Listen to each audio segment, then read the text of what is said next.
ഇങ്ങനെയുള്ളവർ മുഖ്യമന്ത്രിയായാൽ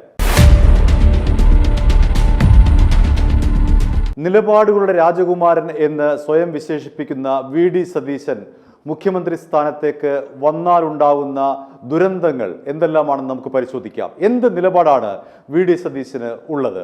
2016 അദ്ദേഹം നടത്തിയ ഒരു പ്രസംഗമുണ്ട്.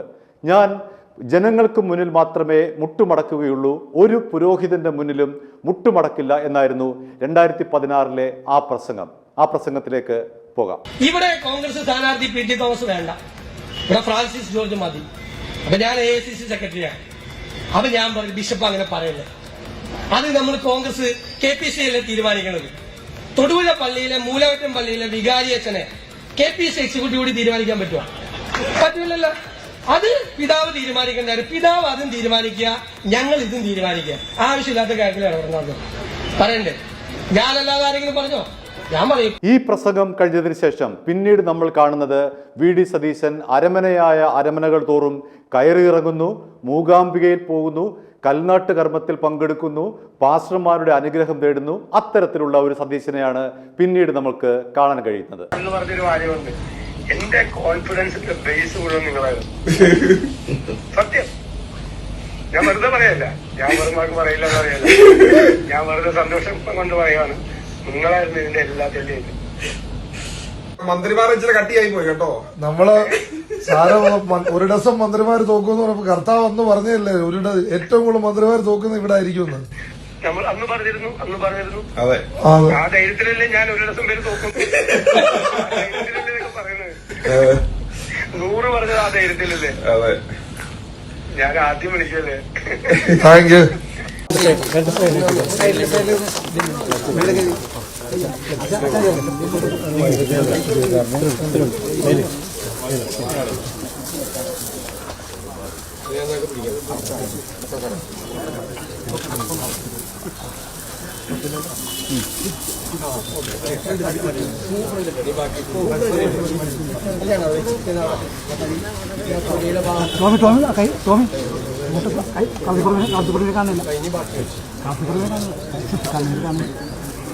കാണില്ല. ആളെ കാണില്ല.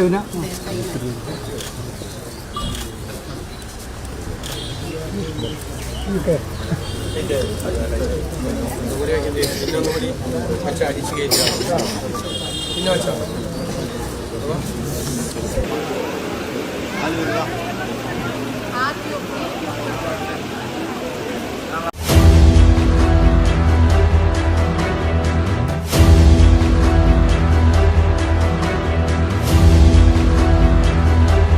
ആ നസ്രത്തുകാരന്റെ അനുയായികളായിട്ടുള്ള ആളുകളാണ് എന്ന അർത്ഥത്തിലാണ് നസ്രാണികൾ എന്നറിയപ്പെടുന്നത്.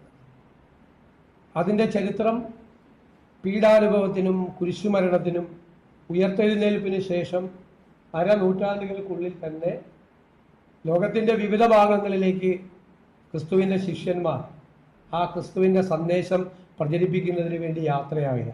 നിങ്ങളുടെ ടീമിന് വലിയൊരു ജയം ഉണ്ടാകും. അത് ഈ പരാപരമുള്ള ജയമല്ല, അത് ആധികാരിക ജയമായിരിക്കും. വലിയ ജയങ്ങൾ ഞാൻ കാണുന്നത് നിങ്ങളുടെ ടീം ജയിക്കുമ്പോൾ വലിയ ഭൂരിപക്ഷത്തിലായിരിക്കും ജയിക്കുന്നത്.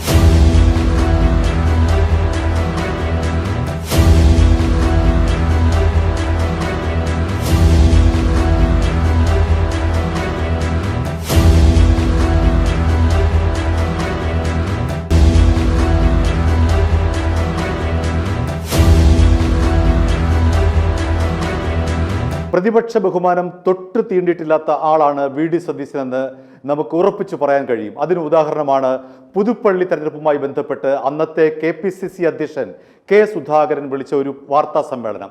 ആ വാർത്താ സമ്മേളനത്തിൽ മൈക്ക് തട്ടിമാറ്റുന്ന വി.ഡി. സതീശനെയാണ് നമുക്ക് കാണാൻ കഴിയും. അതായത് KPCC അധ്യക്ഷനെ പോലും, സ്വന്തം പാർട്ടിയിലെ അധ്യക്ഷനെ പോലും സംസാരിക്കാൻ സമ്മതിക്കാത്ത ഒരു സതീശനെയാണ് നമ്മൾ കാണുന്നത്.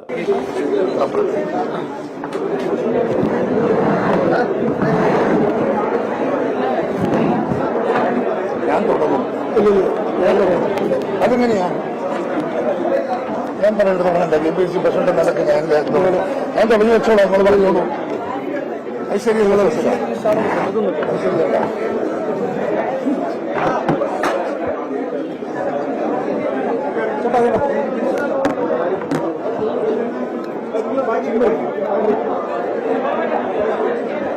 തീർന്നില്ല.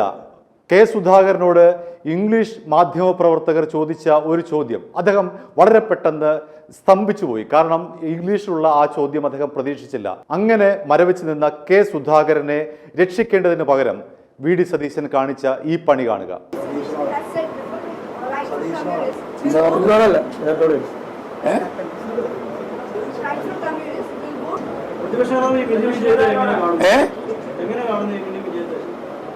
പ്രസിഡന്റ് പറഞ്ഞിട്ടില്ല, പ്രസിഡന്റ് പറഞ്ഞല്ലോ, അത് തന്നെ പറയാനുള്ള വ്യത്യാസം. പ്രസിഡന്റ് പറഞ്ഞിട്ടുണ്ട് എല്ലാ കാര്യവും, അത് തന്നെ പറയാം. രാഹുൽ മാങ്കൂട്ടത്തിൽ വിഷയത്തിൽ കടലിരമ്പി വന്നാലും തന്റെ നിലപാട് മാറ്റില്ല എന്നായിരുന്നു സതീശന്റെ പ്രഖ്യാപനം. എന്ത് തന്നെ വന്നാലും, എന്ത് പേമാരി വന്നാലും, എന്ത് സുനാമി വന്നാലും തന്റെ നിലപാടിൽ മാറ്റമില്ല എന്ന് പറഞ്ഞ ആ സതീശൻ പിന്നീട് വീണ്ടും മലക്കം മറയുന്ന കാഴ്ചയാണ് നമ്മൾ കാണുന്നത്. ഇതെല്ലാം നമ്മുടെ ബോധ്യങ്ങളിൽ നിന്നാണ് നിലപാടുകൾ എടുക്കണം. ബോധ്യങ്ങളിൽ നിന്ന്, നമ്മുടെ കൺവിക്ഷനാണ്. അത് എൻ്റെ മാത്രമല്ല, നേതൃത്വത്തിന്റെ കൂട്ടായ തീരുമാനമാണത്. കൺവിക്ഷനാണ് അത്. ആൾക്കൂട്ടം പറഞ്ഞാൽ മാറില്ല. കേരളം മുഴുവൻ എരമ്പി വന്നാലും, ഞാൻ പറഞ്ഞു അറബിക്കടൽ പോലെ എരമ്പി വന്നാലും ബോധ്യങ്ങളിൽ നിന്നെടുത്ത തീരുമാനത്തിൽ മാറില്ല. അത് നിലപാട്. അത് കുറെ കഴിയുമ്പോൾ ആൾക്കൂട്ടത്തിന് ബോധ്യം വരും. നിലപാടുകളിൽ മാറ്റം വരാൻ പാടില്ല. ഇനിയാണ് സതീശനെ കാത്തിരിക്കുന്ന ഏറ്റവും വലിയ വെല്ലുവിളി. പുനർജനി തട്ടിപ്പുമായി ബന്ധപ്പെട്ട ആ കേസാണ് സതീശന്റെ മുന്നിൽ നിൽക്കുന്ന ഏറ്റവും വലിയ കീറാമുട്ടി. പുനർജനി കേന്ദ്ര സർക്കാരിന്റെ മുൻകൂർ അനുമതിയില്ലാതെ V D Satheesan UK, Dubai എന്നിവിടങ്ങളിൽ പോയി വിദേശ സംഭാവന നിയന്ത്രണ നിയമം ലംഘിച്ചുകൊണ്ട് എത്ര രൂപ പിരിച്ചു എന്ന് പോലും അറിയില്ല. കോടിക്കണക്കിന് രൂപ പിരിച്ചു എന്നാണ് അറിയാൻ കഴിയുന്നത്. അതിൻ്റെ അടിസ്ഥാനത്തിൽ വിജിലൻസ് അന്വേഷണം ആരംഭിച്ചു. ഇന്ത്യക്ക് പുറത്തുകൂടി നടന്ന ക്രൈം ആയതിനാൽ വിജിലൻസ് ഈ കേസ് CBIക്ക് ഇപ്പോൾ ശുപാർശ ചെയ്തിരിക്കുകയാണ്. CBI ഈ അന്വേഷണം ഏറ്റെടുത്തു കഴിഞ്ഞാൽ എന്താകും സതീശന്റെ ഭാവി എന്നതിനെ സംബന്ധിച്ച് നമുക്കിപ്പോൾ വ്യക്തമായി ഒന്നും പറയാൻ കഴിയില്ല. അത്തരത്തിൽ നിരവധി ക്രിമിനൽ ആരോപണങ്ങൾ നേരിടുന്ന ആളാണ് ഈ നിലപാടുകളുടെ രാജകുമാരൻ എന്ന് സ്വയം വിശേഷിപ്പിക്കുന്ന ഈ വി ഡി സതീശൻ. അദ്ദേഹത്തിന് സ്വന്തം പാർട്ടിയിൽ നിന്നുള്ള പിന്തുണയില്ല, MLA-മാരുടെ പിന്തുണയില്ല, ഹൈക്കമാൻഡിന്റെ പിന്തുണയില്ല. അങ്ങനെ നിസ്സഹായനായി നിൽക്കുന്ന ഈ സതീശനെ കാത്തിരിക്കുന്നത് വലിയ കേസും കൂട്ടവുമാണ് എന്നുള്ള കാര്യം നമ്മൾ മറന്നുകൂടാ. i2i ന്യൂസ് സബ്സ്ക്രൈബ് ചെയ്തിട്ടില്ലാത്തവർ ഇപ്പോൾ തന്നെ സബ്സ്ക്രൈബ് ചെയ്യുക.